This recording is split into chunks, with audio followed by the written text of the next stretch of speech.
Yes, you can. A podcast for high achievers. Hi, I'm Tammy North. I'm the owner of the Genuine Driven Women brand of businesses. The goal of this podcast is to help you become the best that you can be. Don't ever doubt the power you have to make the world a better place. Yes, you can make a difference.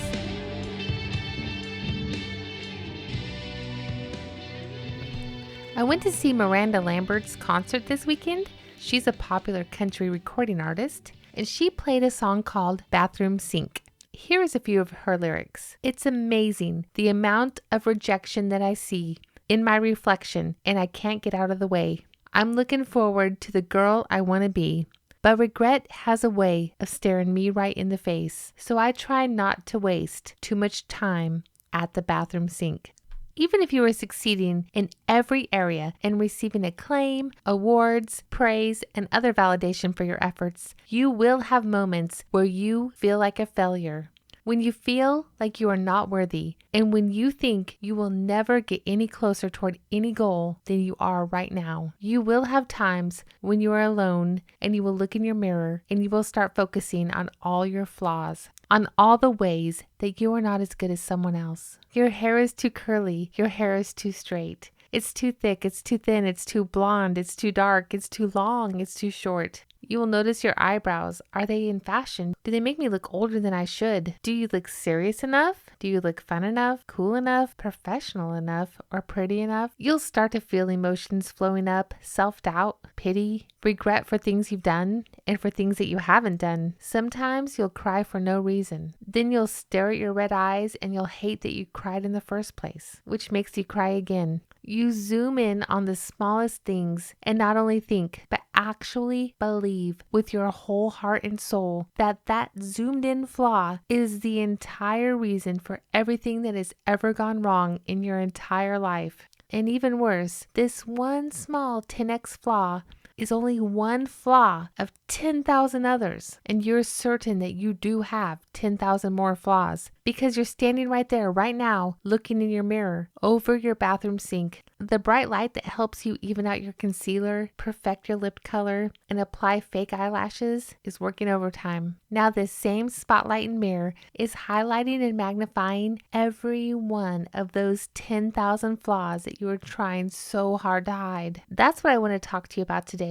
The difference between focusing on all your imperfections and being way too hard on yourself versus being truly self-aware. And I do want you to know exactly what your superpower is and what it is that makes you special and awesome. And I also do want you to be aware of what your weaknesses are, especially as they pertain to reaching your goals or achieving your dreams. Being aware of a weakness that you need to address to meet a specific goal is very different than focusing on every little flaw, every little mistake, and replaying all your negative voices and limiting beliefs over and over in your head. And I'll let you in on a little secret. Often, what you consider a flaw is actually something that makes you uniquely beautiful inside and out. Okay, so I want to let you in on something that people I work with today might not believe. When I was 19 years old and I first joined the United States Navy, there were two things about me that I really hated, and I would have given anything to change. Little did I know that eventually I would consider one of these things a critical part of my brand, and the other is, without a doubt, one of my superpowers. For both of these things, I had to learn how to embrace them, how to use them to my advantage, because even though they could be improved or maybe modified, they were actually part of my DNA. It was the way God made me. And therefore, no matter what I did, they were part of who I was. The first was that I have super curly hair, the kind of hair that will not be tamed. In fact, the more products, straighteners, styles, and other tricks I try, the worse it looks. I did go to high school in the late 80s, which seems awesome given how much people love the 1980s music now and the styles. You may have seen how crazy people's hair were back then, and I think that high school might have been the first time I started to think that, well, my hair might be okay. But then it happened. I decided to join the Navy. I went to boot camp, and the first day there, they cut my hair pretty short. It was still a few inches long, if I pulled it out and stretched it a little bit. But shorter hair has no weight on it to lengthen it. So curly hair just gets even curlier and even tighter the shorter it is. And in boot camp, there is no time to fix your hair. And we were definitely not allowed to use hair products. So my short curly hair became a complete fluff ball. I haven't mentioned this, but I also had zillions of freckles all over my face, and we weren't allowed to wear makeup. So one day I was outside on the grinder, and my company commander, who was a mean firecracker of a lady, she happened to be from Puerto Rico, she came up to me and she started screaming at me. And I didn't mention this, but she was under 5 feet tall. She was pretty short. So I was looking down at her, but I was quaking in my boondockers. It was as if she were 7 feet tall. She was screaming at me about my hair, and I don't even know what she was saying. But my uniform cover, which civilians might call a hat, was on my head, and my hair was poking out from both sides, and it was sticking straight out. She was screaming so loud that I'm pretty sure the entire base could hear her, no doubt. What the bleep is wrong with your hair? Who do you think you are? Freaking Bozo the Clown? Why do you have so many gosh dang freckles? Are you smiling at me? Seriously? I mean, I couldn't help it. I was a smiley person. Still am. Who the freak do you think you are? Freaking Rainbow Bright? She was using a lot harsher expletives than the ones I'm using right now. But you get the point. I already hated my hair and my freckles, honestly. But now I had the person who held all the power in my world at that moment, screaming at my faults out loud to all the people in my company and everybody within earshot. From my perspective, this was beyond humiliating. I wanted to run and hide and never come out again. But there was nowhere I could go. I had to stand there and endure this embarrassment. The other major flaw I thought I had was one that made it hard for me to function some days, especially when I was very young. I was very, very introverted. Back then, I called it shy, painfully shy. I would simply just not talk. If I didn't know the people around me, I didn't say a word. I guess I was born this way because I have memories of being 3 years old, 4 or 5 years old, and just staring at people. I'm talking about both little kids and adults who were talking to me and me hardly saying a word. I'm not even sure I looked at them if I thought I could avoid it. I remember when I was in grade school that my mom's best friend thought I was not going to be able to even function in life. Later, I remember being in high school, and by then in my friend group, I was pretty chatty. But if you took me out of my element, put me into a group of adults that I did not know, I would seriously clam up. I remember feeling that I had no choice, like I was essentially paralyzed, like there was no way I could ever relax in those situations. So we'll get back to those 2 flaws I hated so much in a few minutes. Let's talk about body image for a minute. What does body image mean? According to the National Eating Disorder Association, body image is how you see yourself when you look in the mirror or when you picture yourself in your mind. Body image encompasses 1, what you believe about your own appearance, including your memories, your assumptions, and your generalizations. 2, how you feel about your body, including your height, your shape, and your weight. And 3, how you sense and control your body as you move, how you physically experience or feel in your own body.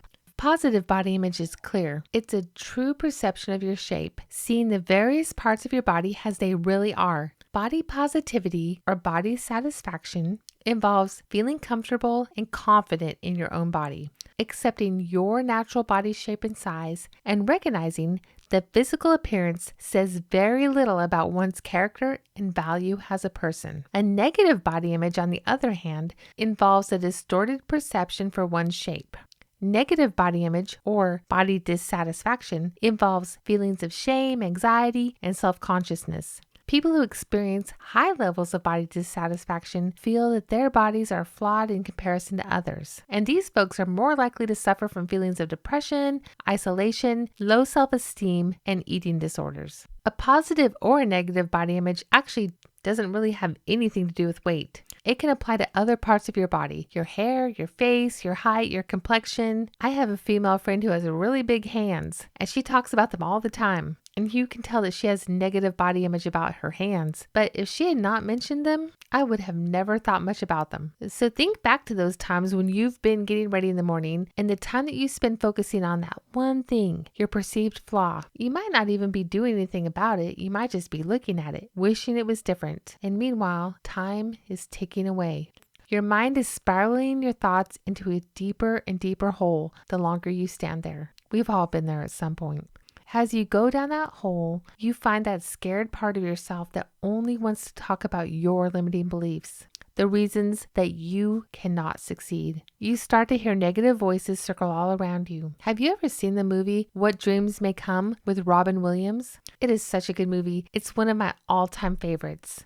There are some scenes depicting Robin's character and his version of hell. And at one point, he's standing in a sea of gray muck with hundreds of arms and hands trying to grab him and pull him down into the abyss. This moment, standing in your mirror, thinking about your flaws and about your limiting beliefs, is basically the same moment as this pit of despair. The arms of darkness dragging you into a torturous place. You have to find a way to quickly stop this when the slide begins. You have to decide that you are not going to hell, and you have to take immediate action to turn the tide of your emotions. You can do this. You can take control of your thoughts. One of my favorite authors who spends a lot of time on topics related to this is Brené Brown. In her book, Daring Greatly, she has an entire chapter dedicated to understanding and combating shame. And in this chapter, she breaks shame into 12 separate categories. One of those categories is appearance and body image. She says shame is real pain. And she quoted a 2011 study that was funded by the National Institute of Mental Health and by the National Institute for Drug Abuse. She said that researchers found that as far as the brain is concerned, physical pain and intense experiences of social rejection hurt in the very same way as physical pain. In this very same chapter, she also clarifies that shame and guilt are two separate and distinct emotions. When you feel guilt, it means that you did something bad, that you took an action that you thought was bad, so you feel guilty about it. But when you feel shame, it means that you are bad, that you feel that you are completely bad. For example, if you miss your son's soccer game, you say, "I'm so stupid. I'm a horrible mom." That is shame talking. If you say, "Wow, I can't believe I missed that game. I should have left earlier. That was a lazy thing for me to do." Now that is guilt, where you're just upset at your own action, but not at your entire being. I do recommend highly that you read the book Daring Greatly. It is one of those amazing books that you should read over and over. Brené Brown says you can develop shame resiliency. Here's some actions that Brené Brown recommends you can use to fight off shame, including the negative voices in your mirror. 1, she says to recognize shame and understand its triggers. Learn to recognize when you are in the throes of a shame attack. Try to see yourself and figure out what the root cause of this event was. Recognizing shame and understanding its triggers is important. Shame is biology and biography. The question is, can you physically recognize when you are in the grips of shame and then feel your way through it and figure out what messages and expectations triggered it in the first place? Then pay attention to that so that next time you catch it faster. Second, she says that you can practice critical awareness. You can basically reality check the messages and expectations that are driving your shame. Whatever thing is in your head that is causing you to feel this shame, is it realistic? Is whatever you're thinking your alternate state of what you should be, is that actually attainable? Are the messages that you're hearing, are they what you want to be, or are they what you think others need or want from you? So you need to address this and figure out where these expectations and messages are coming from and how they're driving your shame, and then try to deal with them. Third, she says, reach out. Are you owning and sharing your story? She says we can't experience empathy if we're not connecting, and that empathy is one of the best antidotes to shame. And then speaking shame. Fourth, she says most people never talk about their shame, but are you talking about it? And if you do talk about it and how you feel, and if you're asking others for what you need when you feel shame, that is one of the best ways to combat shame. Well, everybody has shame to some degree, but very few people actually talk about it. But once you start talking about it, just by the fact you are talking about it, it is technically no longer shame because now it's out there and you're dealing with it. So take time, find somebody you trust, and go talk about it and get it out. I have one big bold action for this podcast. I would like you to track the amount of time you spend in front of any mirror, and then make a point to get that number as close to 0 as possible. If you absolutely have to look in a mirror to get ready in the morning, then use the mirror only for those necessary things, but then get yourself out from in front of the mirror and go on to other parts of your day. You will find that the less time you spend in front of a mirror, the happier you will become. You will forget how you look and you will act how you feel instead of how you look. So now I want to talk about your true strengths and weaknesses. Now, doing exercises and spending time to clarify real strengths and weaknesses is time well spent, and it will accelerate your productivity and honestly your entire life. So taking time to identify your strengths and your weaknesses isn't just an activity to make you feel good or even bad about yourself, but it's a process that will allow you to understand how you can be the most effective at what you do and where you'll need to improve if you want to be successful. This is very different than knowing and focusing on each and every perceived physical and mental flaw that you might have. It's important to know what your 2 to 3 big strengths are and then go all in on them. It's also important to be aware of your 2 to 3 biggest weaknesses and then find ways to compensate for them, like finding people on your team who have opposite strengths or opposite weaknesses. There are many online assessments and books out there to help you figure out your strengths and weaknesses, and I'll make sure to sprinkle in some of those resources in future podcasts and talk about them a little more in depth. I have 2 recommendations that you can start with today, each with a slightly different focus. They're very low cost because you can get a code to take the assessments when you purchase the accompanying books. The books are available in all formats on Amazon.com. The first is Strength Finder 2.0 by Tom Rath. The cheapest book format on Amazon for this is under $20. And as I mentioned, a code does come with it to take the assessment. The premise of this book is that all too often our natural talents go untapped. Mr. Rath believes that people who use their strengths are 3 times more likely to report having an excellent quality of life. Strength Finder 2.0 is one of the best-selling business books of all time. It's loaded with hundreds of strategies for applying your strengths. Strength Finder 2.0 includes access to the Clifton Strengths Assessment and personalized reports and tools to learn more about your strengths.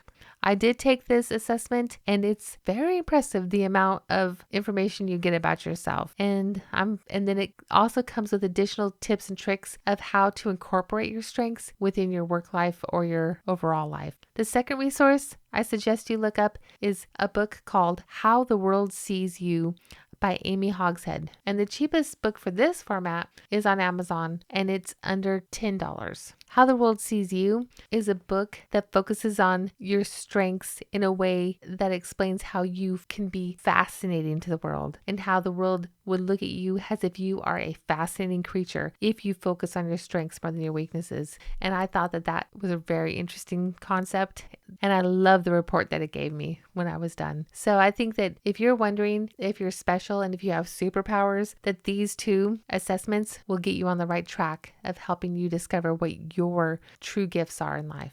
Okay, I'm also going to give you an activity that you can do for free and that you can start working on it today, right now. Especially if you're not interested in the types of books and paid assessments, there are things that you can do on your own and with the help of your friends and family and colleagues. I want you to get a notebook or a journal and make 2 columns, one that says strengths and one that says weaknesses, and just take like 30 minutes or so. And even if you think you basically know what your strengths and your weaknesses are, write down between 5 and 10 in each column. Don't get down to every single nitpicky little detail. Just focus on your top strengths and weaknesses. And I'm going to give you a few prompts to help you think. What are you naturally good at? What comes very easily for you? What types of compliments do you receive from others? What types of activities do you dread? Do you just hate to do? Which projects and tasks seem to drain all your energy? Maybe even from the very first moment somebody asks you to do them, your energy just pours out of you.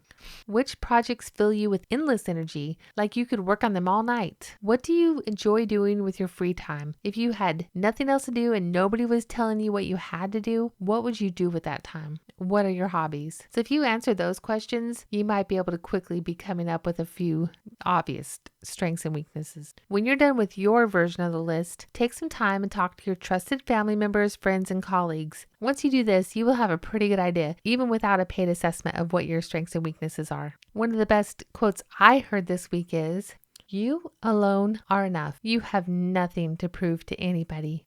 Maya Angelou. Hear this again. You alone are enough. Repeat it out loud if you have to. This is the type of voice to have in your head. You have nothing to prove to anybody. You alone are enough. You have nothing to prove to anybody. So let's get back to my boot camp story about my Bozo the Clown hair in my painfully shy childhood. What was the outcome of my most hated attributes for my young life? The ones I would have given anything to change. Since curly hair and introverted tendencies are part of my DNA, they cannot be completely undone.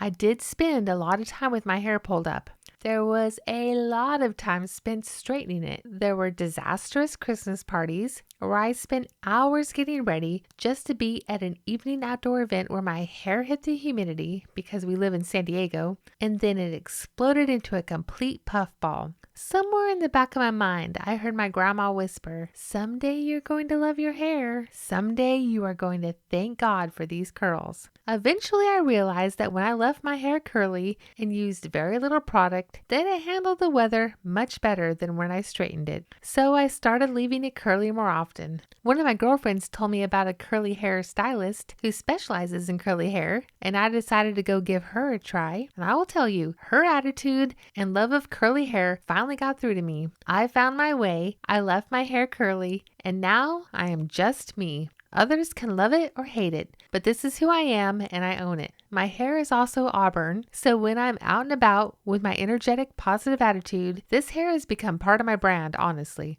People see me coming, I stand out in the crowd, and I am authentically me. There are so many days when I know I am on fire. I walk into a room, I smile, I feel enthusiastic, and I know that others light up. My hair is not the reason, but it's part of who I am, and maybe making peace with that perceived flaw is some of the reason for the success I've had. Making peace with your differences and fully embracing them will bring you natural confidence, and nothing is more beautiful than a confident woman who loves who she is. The other thing is that lingering shyness. Now I say that I'm introverted, and I've realized now through experience, self-awareness, and education that being introverted is actually a superpower. I see things that others miss. I listen to people. I read the room. I see micro expressions on people's face. I find ways to connect to others. I have found the power of communication, but I also know the reality that what introverted really means is that with intense engagement and interaction, I'm going to need some quiet recovery time. So I work that into my schedule as necessary. If you ask me today if I would change either of these attributes, I would say, heck no. I would be a different person without them, and I love this version of me. Okay, so don't be too hard on yourself. Just be self-aware. Know your superpowers and the areas where you could use some help. But let all that time spent worrying about those tiny little flaws go and just be authentically you. Miranda Lambert is quite the philosopher. She writes most of her own lyrics, and she's quite a masterful poet. To bring this episode full circle, one of the songs she performed is called All Kinds of Kinds, and I'll leave you with this thought from Miranda. Now some point the finger, let ignorance linger. If they'd look in the mirror, they'd find that ever since the beginning, to keep the world spinning, it takes all kinds of kinds. All kinds of kinds. You can connect with us on Facebook at Genuine Driven Women, or to learn more about what we offer, check out genuinedrivenwomen.com.